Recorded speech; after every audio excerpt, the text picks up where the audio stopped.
gran lluminària i cregué que la vida li mancava més abans de perdre del tot la coneixença. Encara sentí caure-li al damunt i enfonsar-se en ses carns la grapa peluda i l'alenada roent de la fera.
s'avingué que era el gran dolor que havia sentit al caure. Devia haver patat en el pern de ferro que sortia d'un retaule vell arraconat en el reraltar. L'esganyissada no era gaire profunda, però li quedaria una bona marca per tota la vida.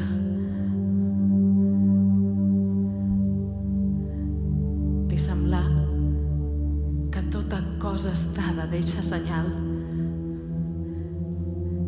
I si era així,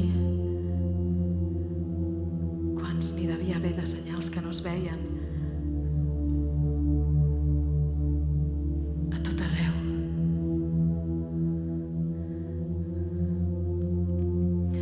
La porta del pati, encara oberta de bat a bat, la xuclava. Sortia fora. Un grill, incansable, cantava amb son ric porfidiós. La Mila, del dret i sense temença, anar a seure's en un regatell apartat de la Solana. Ella, tan poruga sempre, havia perdut repentinament la por. Què podia passar-li més gros de lo que ja li havia passat?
Fadrinets, tots tres a la mirada,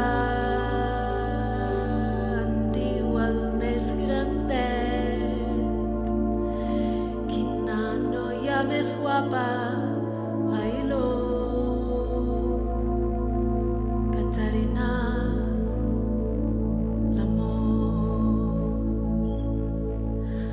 Respon el mitjancer que està fària per casa, i respon el més petit: calleu, calleu, xerraires, ai-lo,